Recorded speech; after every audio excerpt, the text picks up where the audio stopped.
In this episode of Rosa's Portuguese Kitchen, we're preparing a traditional Portuguese chilled dessert, baba de Camelo. Light, airy, and rich in almond flavor. It's a perfect make-ahead treat for any occasion.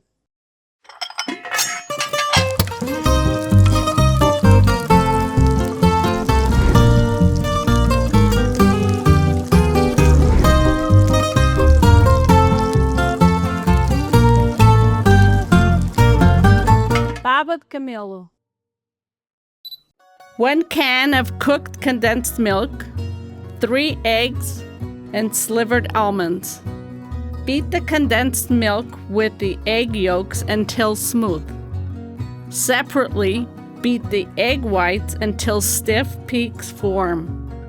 Gently fold the egg whites into the yolk and milk mixture.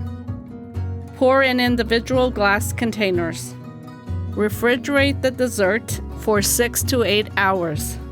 Before serving, garnish with slivered almonds. A cloud-like dessert with sweet almond crunch, baba de Camelo, is simplicity at its finest.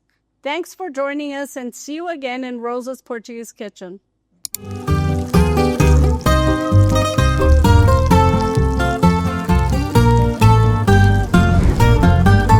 Faça e coma!